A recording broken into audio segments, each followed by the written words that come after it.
प्यारे बच्चों नमस्कार, स्वागत है आपका हमारे YouTube चैनल पे। बच्चों जो आज का वीडियो होने वाला है वो है हमारा जो टॉपिक है फ्रैक्शंस। ठीक है, ये हमारे 6th क्लास में भी था और 7th क्लास में भी है। ठीक है, लेकिन आज हम 7th क्लास के जो चैप्टर है सेकंड उसके ऊपर बात करेंगे, फ्रैक्शंस के ऊपर। ठीक है, अब बच्चों जो फ्रैक्शन वाला चैप्टर है, हालांकि हम अर्लियर क्लासेस में, जैसे हम 6th क्लास में हम फ्रैक्शन की बेसिक डेफिनेशन, फ्रैक्शन के ऊपर बेसिक ऑपरेशन, एडिशन, सब्ट्रैक्शन वगैरह पहले कर चुके हैं। इवन हमने वहाँ पे फ्रैक्शन का क्लासिफिकेशन भी करा था, प्रॉपर फ्रैक्शन में, इम्प्रॉपर फ्रैक्शन में, मिक्स फ्रैक्शन में, इक्विवेलेंट फ्रैक्शन में और लाइक अनलाइक फ्रैक्शन में। ये सारी चीज़ें हम हालांकि पहले भी पढ़ चुके हैं, लेकिन आज की इंट्रोडक्टरी वीडियो के अंदर हम फ्रैक्शन को दोबारा से रिकैप्चुलेट करेंगे और अपने कॉन्सेप्ट को क्लियर करेंगे। तो चलिए बेटा, सबसे पहले हम फ्रैक्शन के मीनिंग समझते हैं कि फ्रैक्शन होता क्या है। ठीक है बेटा, फ्रैक्शन जिसको हिंदी में हम भिन्न भी कहते हैं। तो बेसिकली बेटा फ्रैक्शन क्या होता है? फ्रैक्शन किसी एक संपूर्ण यानी किसी पूरी चीज का पार्ट यानी हिस्सा होता है। ठीक है, अब वो संपूर्ण जो हो सकता है वो सिंगल ऑब्जेक्ट भी हो और या ग्रुप ऑफ ऑब्जेक्ट भी हो सकता है। जैसे आपने पिज्ज़ा वगैरह देखा होगा, पिज्ज़े को अगर हम इक्वल पार्ट में डिवाइड कर दे तो each part is known as a fraction.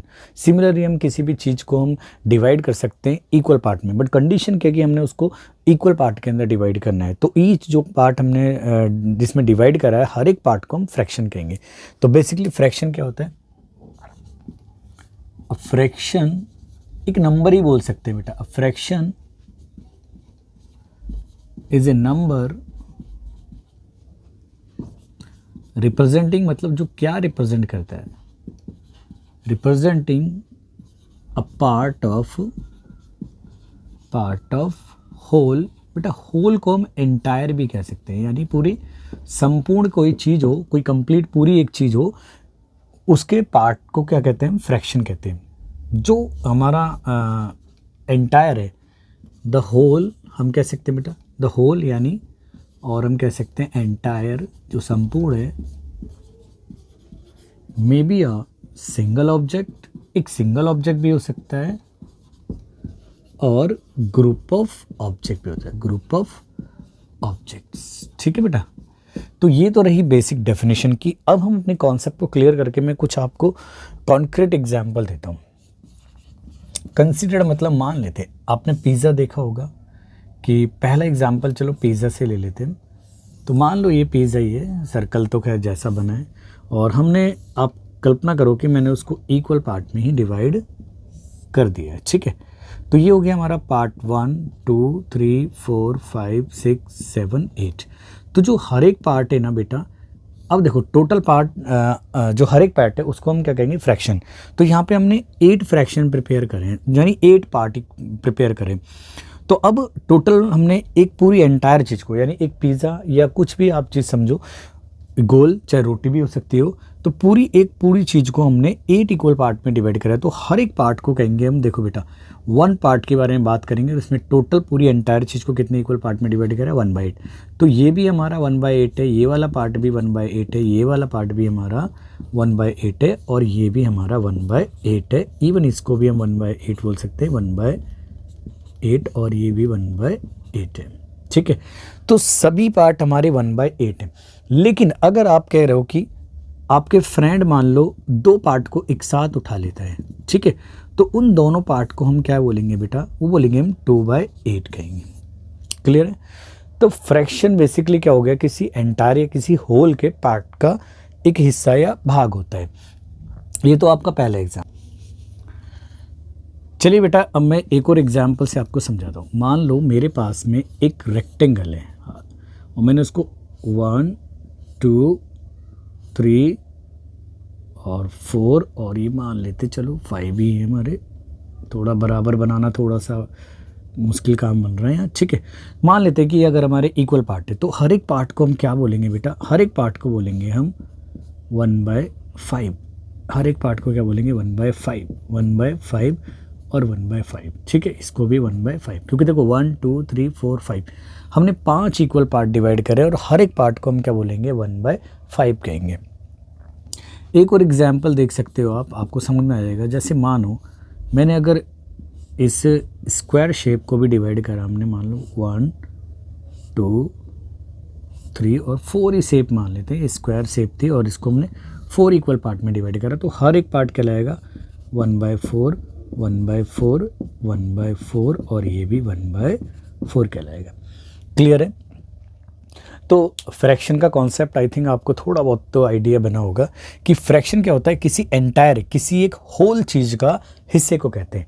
अब कंडीशन क्या है कि जो हमने पार्ट्स में डिवाइड करा है वो पार्ट्स हमारे हर एक पार्ट इक्वल होना चाहिए। ठीक है, जैसे यहाँ पे मैंने एक सर्कल को या मान लो एक पिज़्ज़ा को 8 इक्वल पार्ट में डिवाइड करा, तो टोटल पार्ट को हम डिनोमीटर में दिखाएंगे यहाँ नीचे, तो 1/8 पार्ट कहेंगे। अगर हम 2 पार्ट को एक साथ ले लें तो 2/8, 3 पार्ट्स को एक साथ ले लें तो 3/8। ठीक है, अब 4 पार्ट को एक साथ ले रहे हैं तो 4/8 करके लिखेंगे उसको, फ्रैक्शन को। यानी फ्रैक्शन बेसिकली एक नंबर होता है जो रिप्रेजेंट करता है किसी एंटायर या किसी होल यानी किसी संपूर्ण चीज़ के भाग को। क्लियर है? अब हम बात करते हैं, मान लो जैसे ये इसी फ्रैक्शन के बारे में बात कर लेते हैं हम, ये रहा। ठीक है, और ये रहा हमारा। तो यहाँ पे मैंने 5 इक्वल पार्ट में इसको डिवाइड करा, लेकिन मैंने जो शेडिंग करी है, बेटा, शेडेड पार्ट कितने हैं हमारे बेटा? शेडेड पार्ट जो हैं हमारे वो हैं हमारे कितने? 3 हैं। और टोटल पार्ट्स कितने हैं बेटा हमारे? टोटल पार्ट्स जो हैं हमारे वो हैं हमारे 5। तो ऐसा फ्रैक्शन, ठीक है, एक ऐसा फ्रैक्शन जो टोटल इक्वल 5 पार्ट में से, किसी एक एंटायर चीज़ के टोटल 5 पार्ट में से 3 पार्ट को रिप्रेजेंट करता है, तो हम क्या लिखेंगे बेटा? यहाँ शेडेड या अनशेडेड कुछ भी हो सकता है, तो हम उस फ्रैक्शन को लिखेंगे 3/5 लिखेंगे। ठीक है, तो हम इसे कह सकते हैं द फ्रैक्शन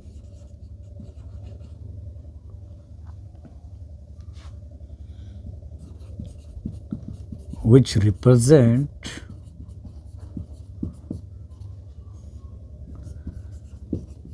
three parts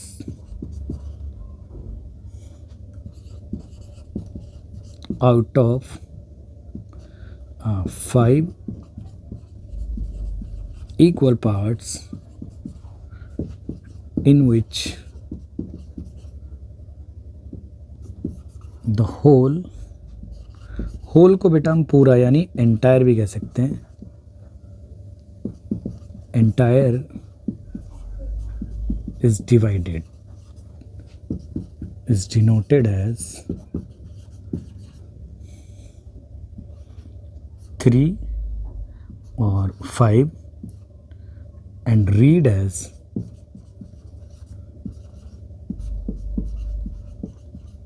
3/5।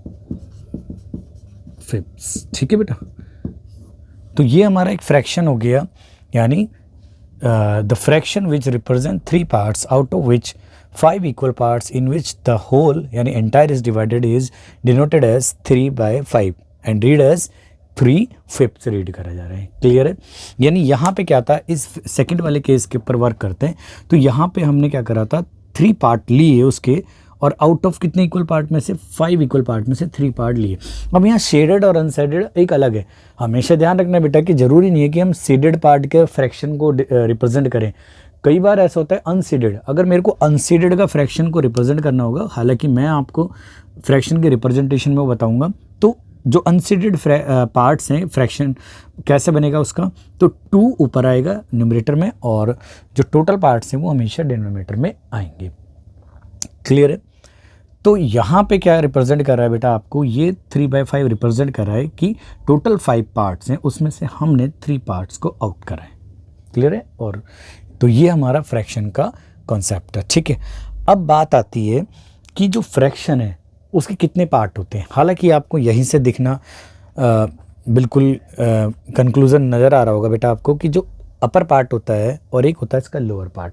जो अपर पार्ट होता है उसे हम कहते हैं न्यूमरेटर, हिंदी में अंश कहते हैं। अंश का मतलब आप आसमान से भी लगा सकते हो, आसमान ऊपर होता है तो ऊपर वाला जो होता है वो न्यूमरेटर होता है यानी अंश होता है, और जो नीचे वाला नंबर होता है वो डिनोमिनेटर रिप्रेजेंट करता है यानी वो डिनोमिनेटर होता है। क्लियर है?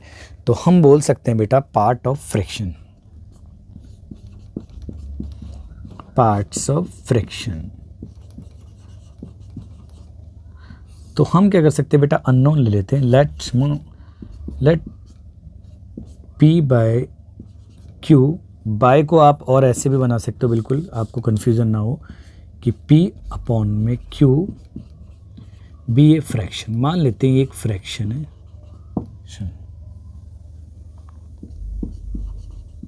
देन p इज कॉल्ड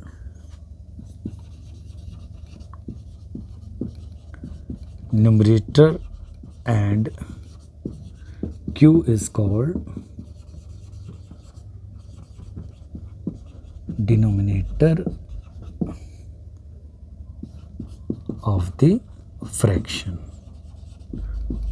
ठीक है बेटा, दैट इज अगर ये p बाई q में कोई फॉर्मेट में अगर कोई फ्रैक्शन है तो अपर पार्ट को हम बोलेंगे न्यूमरेटर, जिसे हिंदी में कहते हैं बेटा हम अंश। आसमान ऊपर होता है तो अंश ऊपर वाला पार्ट होता है फ्रैक्शन का, और डिनोमिनेटर जिसे कहते हैं हिंदी में हर। तो आप ऐसे भी अगर शॉर्ट में मैं इसको दिखाते हैं बेटा, न्यूमरेटर और डिनोमिनेटर, यानी जो अपर पार्ट होता है फ्रैक्शन का उसे कहते हैं न्यूमरेटर, और जो नीचे वाला पार्ट होता है उसे कहते हैं डिनोमिनेटर। हिंदी में अंश और हर, आसमान आ से स्टार्ट होता है तो ऊपर, हरियाली हा से शुरू होती है तो नीचे, आप ऐसे भी समझ सकते हो। फॉर एग्जाम्पल के लिए अगर हम बात करें बेटा, यहाँ देख लो, for example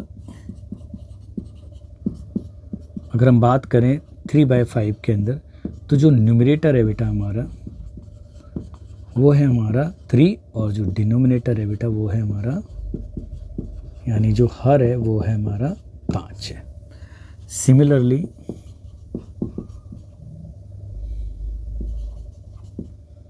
seven by 11 represent a fraction जिसका डिनोमिनेटर क्या है 11 और numerator 7, with numerator 7 and denominator 11। ठीक है बेटा,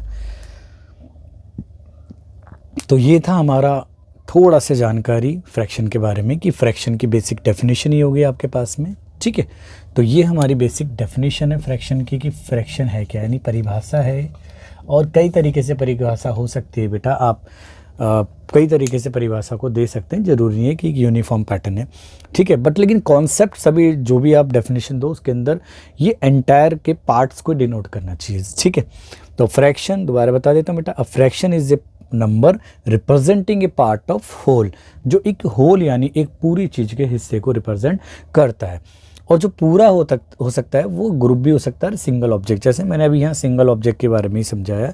ठीक है, अब फ्रैक्शन की जो डिनोट कैसे करने का प्रोसेस है कि जो भी फ्रैक्शन होता है जिसमें से हमें जितने पार्ट लेने, यानी हमने कोई एंटायर चीज़ को, मान लो यहाँ पे हमने जैसे इस वाले सेकंड केस की बात करें, हमने एंटायर चीज़ को 5 इक्वल पार्ट्स में डिवाइड करी और हमने उसमें से 3 पार्ट यूज़ करने, तो हम कहेंगे कि the fraction which represent the 3 parts out of 5 equal parts in which the whole या entire is divided is denoted as 3/5, यानी 3 पार्ट्स हमारे पास में, चाहे वो शेडेड हो या अनशेडेड हम ले रहे हैं, लेकिन यहाँ हमने शेडेड की बात करी है।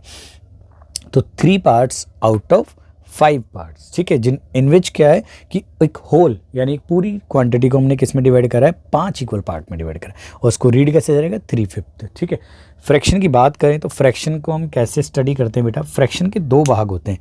ठीक है, मान लेते हैं p/q be a fraction, where p and q क्या हो सकता है, कोई भी नंबर हो सकता है, पॉजिटिव नंबर। ठीक है, तो p को क्या बोला जाएगा, नहीं जो अपर पार्ट है उसको हम क्या बोलेंगे बेटा, न्यूमरेटर बोलेंगे, और जो नीचे वाला नंबर है जो उसको बोलेंगे डिनोमिनेटर।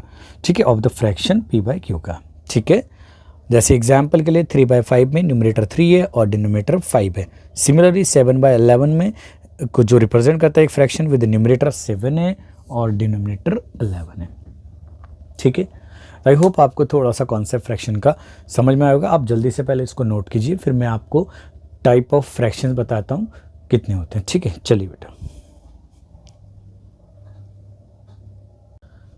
तो बेटा अगला टॉपिक है आपका टाइप ऑफ फ्रैक्शन बोलो, या मैंने कुछ some important type of fraction, यानी इस टॉपिक के अंदर हम पढ़ेंगे कि जो फ्रैक्शन है उसको हम कैसे कैसे अलग अलग कैटेगरी में डिवाइड करके स्टडी कर सकते हैं। तो चलिए बेटा, पहले जो फ्रैक्शन की टाइप होती है वो होता है हमारा प्रॉपर फ्रैक्शन। प्रॉपर फ्रैक्शन ये काफ़ी इंपॉर्टेंट टाइप का फ्रैक्शन है, ठीक है। तो इसको हम कैसे डिफाइन करेंगे? प्रॉपर फ्रैक्शन बेसिकली बेटा उन फ्रैक्शंस को कहा जाता है जिनका जो न्यूमरेटर होता है वो डिनोमिनेटर से छोटा होता है। समझ में आ गया होगा बिल्कुल ही। यानी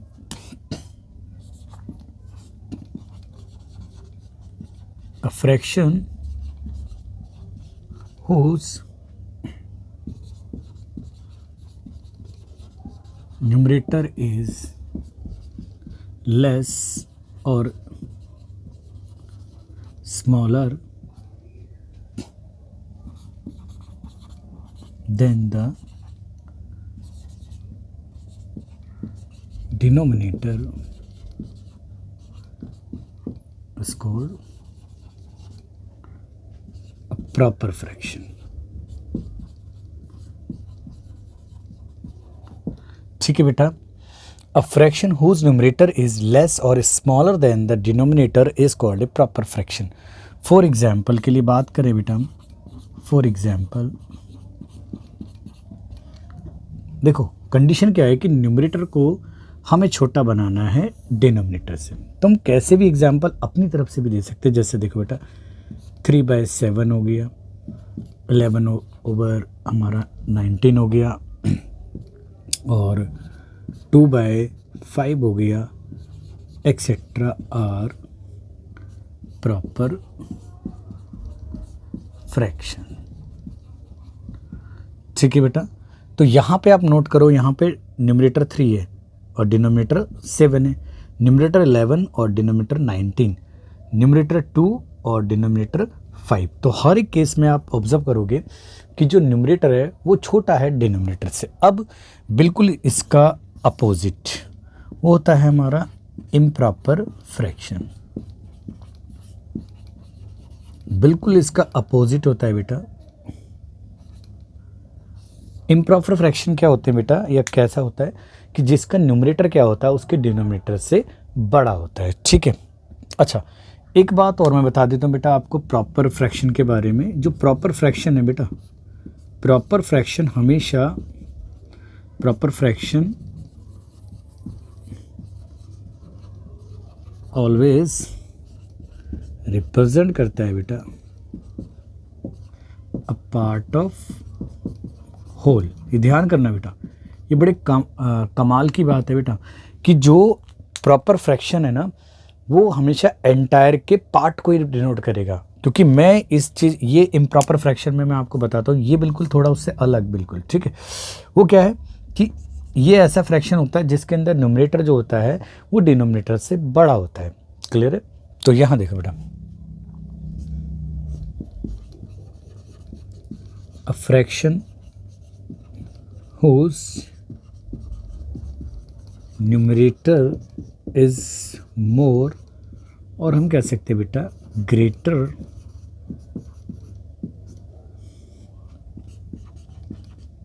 देन द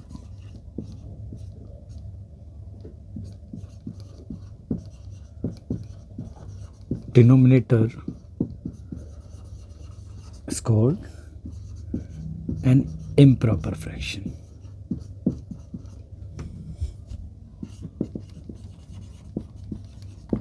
फॉर एग्जाम्पल अगर हम बात करें, आप भी एग्जाम्पल सोच सकते हो, बस हमें न्यूमरेटर को क्या करना है, बड़ा बनाना है। आप चाहे इनको उल्टा भी कर दो इनको, या नहीं भी आ रहा तो आप ऐसे लिख दो बेटा।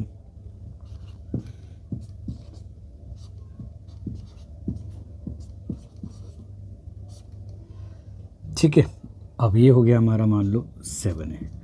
तो यहाँ आप ऑब्जर्व करके देखो बेटा कि सारे के सारे में न्यूमरेटर क्या है डिनोमिनेटर से क्या है, हमेशा बड़ा है। तो एक्सेट्रा आर इम्प्रॉपर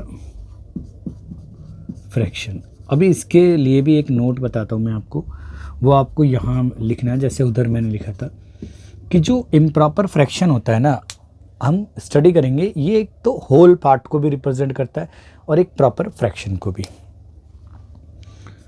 तो an improper fraction always represent the whole number and a proper fraction, वो हम डिवाइड करके निकाल सकते हैं, यानी इसको कन्वर्ट करके। चलिए, जो नेक्स्ट फ्रैक्शन होता है बेटा हमारा, वो होता है मिक्स्ड फ्रैक्शन। ठीक है बेटा, नाम से ही पता चल रहा है कि ये एक तरीके से कॉम्बिनेशन होगा या मिलावट का एक तरीके से फ्रैक्शन होगा। तो मिक्स फ्रैक्शन किन्हें कहा जाता है बेटा? ऐसे फ्रैक्शन को मिक्स फ्रैक्शन कहा जाता है जो कॉम्बिनेशन होता है किसी होल नंबर का। होल नंबर तो आपको पता ही है बेटा कि जो नंबर होते हैं 0, 1, 2, 3 सो ऑन, इनको हम होल नंबर कहते हैं। तो ये हमेशा क्या करेगा, किसी होल नंबर को रिप्रेजेंट करेगा। होल मतलब वो नंबर पूरा हो।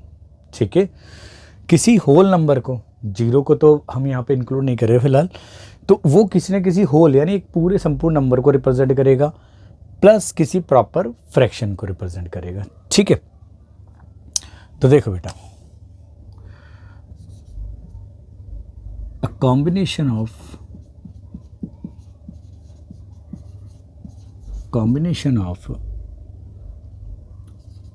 अ होल नंबर या होल, ठीक है, एंड अ प्रॉपर फ्रैक्शन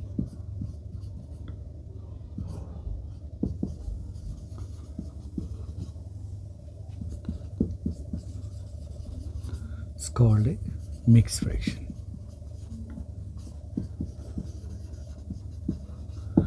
ठीक है बेटा, a combination of whole number of a whole number मतलब एक पूरा नंबर होगा। एक तो इसके अंदर एंटायर नंबर होगा और एक क्या होगा, प्रॉपर फ्रैक्शन होगा। जैसे एग्जाम्पल के लिए बात करें बेटा, for example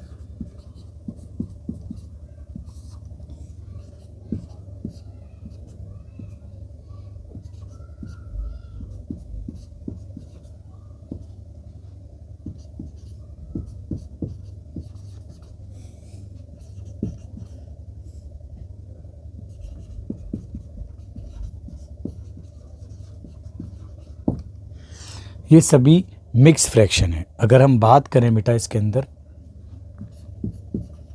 the mix fraction, मान लो 3 और 2/7 हैज़ ए होल पार्ट, कौन सा है, होल नंबर बता देते हैं, whole number 3 and proper fraction 2/7 with numerator कितना है बेटा इसका न्यूमरेटर है 2 एंड डिनोमिनेटर 7। ठीक है बेटा, तो ये मिक्स फ्रैक्शन है हमारा, जिसका होल पार्ट यानी होल नंबर क्या है हमारा 3 है, और जो प्रॉपर फ्रैक्शन है वो है इसका 2/7 है। क्लियर है? अब आप देखो बेटा, इसके अंदर जो 3 है वो तो होल पार्ट है, और जो 2/7 है वो एक क्या है हमारा, प्रॉपर फ्रैक्शन है, जिसका न्यूमरेटर 2 है और डिनोमिनेटर 7 है। तो जो मिक्स फ्रैक्शन होता है वो भी यही रिप्रेजेंट करता है बेटा हमेशा, mix fraction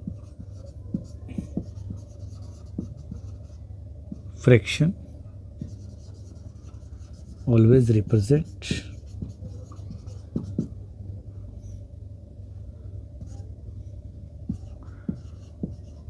a whole number and a proper fraction। ठीक है बेटा, एक तो होल नंबर बताएगा पूरा और एक बताएगा हमारा पूरा प्रॉपर फ्रैक्शन में। अगर हम जनरली बात करें मिक्स फ्रैक्शन के लिए, यहाँ पे स्पेस नहीं है बेटा, मिक्स फ्रैक्शन को मैं बता देता आपको कैसे। यहाँ पे भी देखो, हम ऐसे भी लिख सकते हैं, अ mix fraction in general form इस तरीके से लिखा जाता है, m और p अपॉन में q, जहाँ m क्या है बेटा, m क्या है, होल नंबर है, ठीक है, और p/q क्या होगा बेटा, प्रॉपर फ्रैक्शन होगा। ठीक है, इसको लास्ट में नोट कर लेना है इसको, ठीक है। तो आई होप आपको तीनों तरह के फ्रैक्शन के बारे में जानकारी मिल गई होगी कि पहला हमारा प्रॉपर फ्रैक्शन, फिर इम्प्रॉपर फ्रैक्शन और फिर हमारा मिक्स फ्रैक्शन क्या है। इन तीनों के बारे में मैंने आपको बता दिया। आप इसको जल्दी से नोट करिए, फिर मैं आपको और भी फ्रैक्शंस बताता हूँ। जैसे इक्विवेलेंट फ्रैक्शन होते हैं, उसकी कंडीशन क्या है इक्विवेलेंट होने की, लाइक और अनलाइक फ्रैक्शंस के बारे में। चलिए बेटा, तो बेटा आपका नेक्स्ट टाइप का जो फ्रैक्शन है वो है हमारा जो फोर्थ टाइप का फ्रैक्शन है वो है हमारा इक्विवेलेंट फ्रैक्शन। Equivalent fractions. तो इक्विवेलेंट फ्रैक्शंस क्या होते हैं बेटा? इस पे क्वेश्चन भी आपका प्रिपेयर होता है, 7th क्लास में भी और 6th क्लास में भी प्रिपेयर होता है कि जो इक्विवेलेंट फ्रैक्शन होते हैं वो एक कोई गिवन फ्रैक्शन है, उसी फ्रैक्शन के अंदर आप सेम नॉन जीरो नंबर से न्यूमरेटर और डिनोमिनेटर में मल्टीप्लाई करो या डिवाइड करो, है ना। तो जो उसको मल्टीप्लाई या डिवाइड करने में न्यूमरेटर और डिनोमिनेटर में जो नए फ्रैक्शन मिलेंगे और जो हमारा गिवन फ्रैक्शन है वो सब एक दूसरे के इक्विवेलेंट फ्रैक्शन कहलाएंगे। यानी अगर हम देखा जाए ना कि अगर हम इनको सिंपलेस्ट फॉर्म में लेके आए, यानी इनकी शक्ल तो अलग अलग होगी, लेकिन अगर हम इन्हें सिंपलेस्ट फॉर्म में लेके आएंगे ना तो सब की जो सिंपलेस्ट फॉर्म होगी वो सेम होगी। ये फंडा होता है इनका कि इनकी सबकी सिंपलेस्ट फॉर्म क्या होगी, सेम होगी। तो हम बोल सकते हैं बेटा कि इक्विवेलेंट फ्रैक्शन क्या होता है, the fractions, the given fraction, the given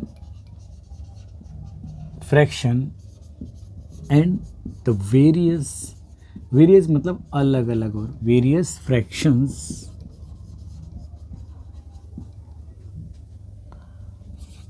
obtain by multiplying,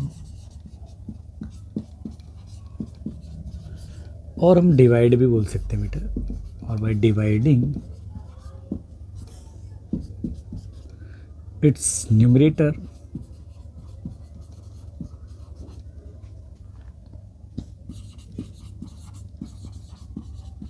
and denominator by the same non zero, क्योंकि भाई जीरो से मल्टीप्लाई करेंगे तो सभी कुछ जीरो हो जाएगा, non zero number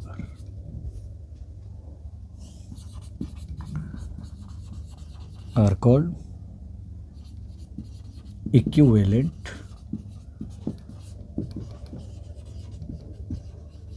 fractions. For example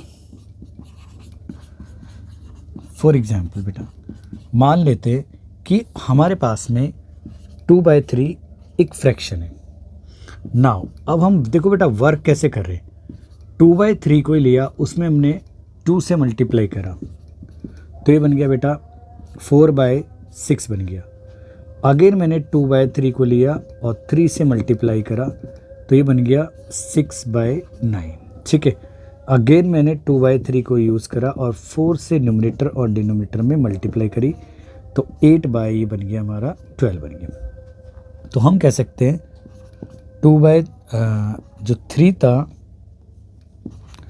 2/3 4/6 हो गया हमारा, 6/9 हो गया और 8/12 हो गया। आर हमारे क्या है, equivalent fraction.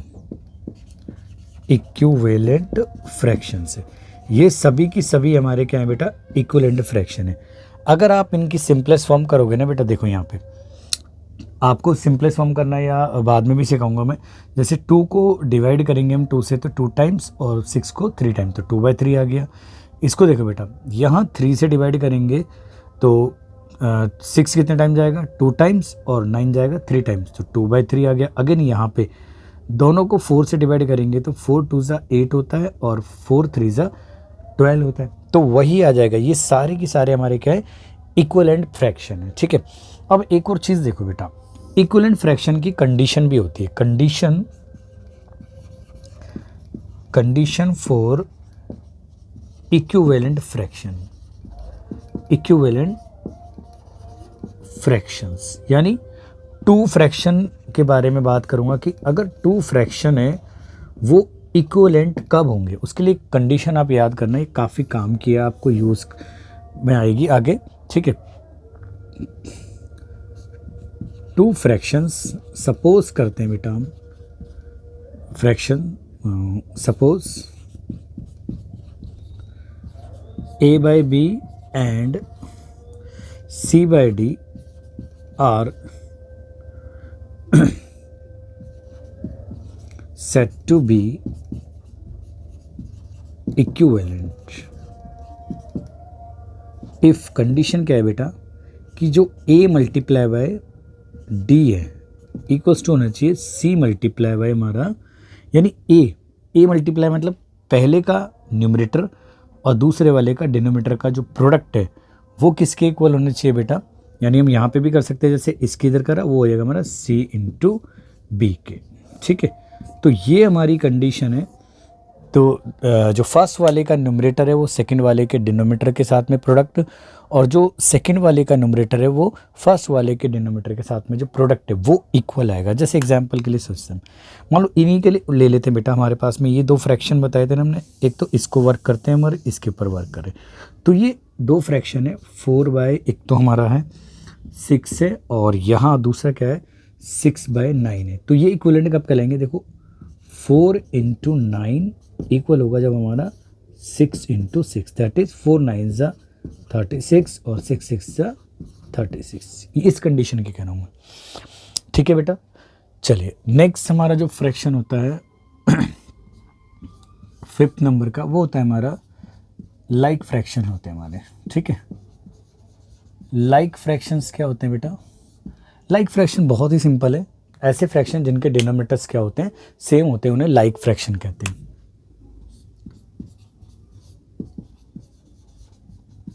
The fractions having same, और हम बोल सकते हैं बेटा इक्वल, ठीक है, डिनोमिनेटर, यानी जिनके सेम या इक्वल डिनोमिनेटर्स होते हैं आर कॉल्ड लाइक फ्रैक्शन, ठीक है बेटा।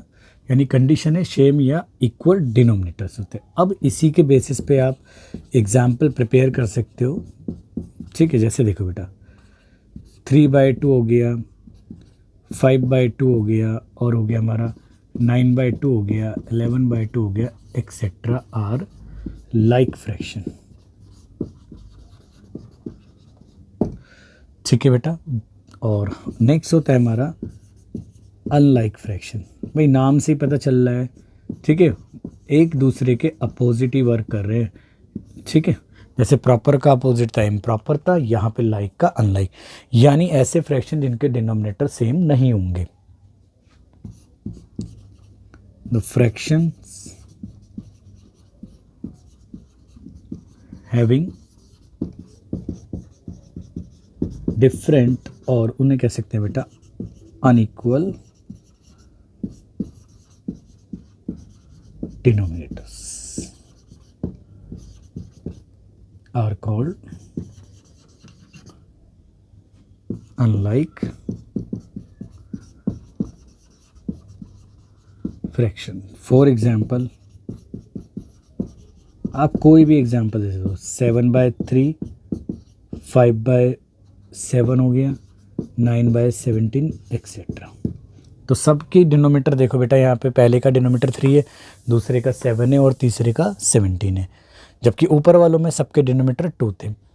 तो ये थे हमारे लाइक अनलाइक फ्रैक्शन, और ये रहा हमारा इक्विवेलेंट फ्रैक्शन। और इक्विवेलेंट फ्रैक्शन की कंडीशन क्या है कि जो फर्स्ट दो अगर फ्रैक्शन है, यहाँ मैंने लिखा बेटा two fraction suppose a/b and c/d are set to be equivalent if condition क्या है कि फर्स्ट का जो न्यूमरेटर है वो सेकंड के डिनोमीटर के साथ में जो प्रोडक्ट बना रहा है वो क्या है, किसके इक्वल आ जाए, जो सेकंड फ्रैक्शन है उसके न्यूमरेटर और फर्स्ट फ्रैक्शन के डिनोमिनेटर का जो प्रोडक्ट है उसकी इक्वल आ जाए, तो वो कंडीशन क्या कहलाएगी इनकी कि दो फ्रैक्शन क्या है वो दोनों की दोनों इक्विवेलेंट फ्रैक्शन है। और बेसिकली आप देखोगे इन सब के बारे में, आप देखो जो भी इक्विवेलेंट फ्रैक्शन है सबका शकल बिल्कुल अलग अलग है, लेकिन अगर इनकी सिंपलेस्ट फॉर्म की अगर बात करें हम तो वो सब की वही निकलेगी 2/3 निकलेगी। क्लियर है? तो जिनकी शकल अलग अलग हो लेकिन इनकी सिंपलेस्ट फॉर्म एक हो, वो भी हमारे क्या कहला सकते हैं, इक्विवेलेंट फ्रैक्शन। ये भी एक अनदर डेफिनेशन के रूप में आप इसको समझ सकते हो। बाकी ये है ये कि the given fraction and the various fractions obtained by multiplying और dividing its numerator and denominator by the same non zero. बेटा नॉन जीरो नंबर बोलना बहुत ज़्यादा जरूरी है, क्योंकि अगर आप जीरो से मल्टीप्लाई करोगे, जीरो बिल्कुल भस्मासुर की तरह काम करता है, यानी किसी को मल्टीप्लाई करा उसको भस्म यानी जीरो बना देगा। तो इसलिए नॉन जीरो नंबर का आपको ध्यान रखना है, ठीक है, उन्हें हम इक्विवेलेंट फ्रैक्शन कहते हैं, ठीक है। ये आपके पास में एग्जांपल है। तो ये आपकी इंट्रोडक्टरी क्लास थी, जिसके अंदर मैंने आपको फ्रैक्शन क्या है, फ्रैक्शन की टाइप के बारे में क्लासीफाई कराया। तो thanks for watching this video. मिलते हैं नेक्स्ट वीडियो में, जिसके अंदर हम सारा कन्वर्जन करना सीखेंगे कि भाई मिक्स फ्रैक्शन को इम्प्रॉपर में कैसे लाया जा सकता है और इम्प्रॉपर फ्रैक्शन को मिक्स फ्रैक्शन में कैसे लाते हैं, इक्विवेलेंट फ्रैक्शन के ऊपर भी बेस्ड क्वेश्चन कि उन्हें कैसे ऑब्टेन करा जाता है, और जो फ्रैक्शन है उसका पिक्टोरिकल यानी एक तरीके से पिक्चर के द्वारा हम कैसे रिप्रेजेंट करना सीखेंगे। तो इसको हम नेक्स्ट वीडियो में सीखेंगे। तो जब तक अपना ध्यान रखें और प्रैक्टिस करते रहें। चलिए बेटा।